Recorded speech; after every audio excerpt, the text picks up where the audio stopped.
జగన్ పని అయిపోయింది, అందుకే ఎమ్మెల్యేలని ట్రాన్స్ఫర్ చేస్తున్నాడు. ప్రజలందరూ ఆలోచించాలా, మన ఇంటి చెత్త తీసుకుని పక్కోడి ఇంటి ముందలేస్తే అది బంగారం అవుతుందా? బంగారం అవుతుందా? అవుతుందా?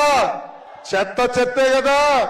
మళ్ళీ ఒక్క నియోజకవర్గంలో చెత్త ఎమ్మెల్యేని ముఖ్యమంత్రి చెప్తే పక్క నియోజకవర్గంలో బంగారం ఎట్లా అవుతాడో నాకు అర్థం అవట్లా. జగన్ ఎమ్మెల్యేని మార్చాలనుకుంటున్నాడు, కానీ జనం జగన్నే మార్చాలని నిర్ణయం తీసుకున్నారు. మూడే మూడు నెలల్లో వైకాపా ప్రభుత్వాన్ని శాశ్వతంగా భూస్థాపితం చేసే బాధ్యత మనందరం తీసుకోవాలి. ప్రజలందరినీ కోరుతున్నాం, 175 స్థానాల్లో కనీసం 160 స్థానాలకి తెలుగుదేశం పార్టీ, జనసేన పార్టీ అభ్యర్థిని గెలిపించండి.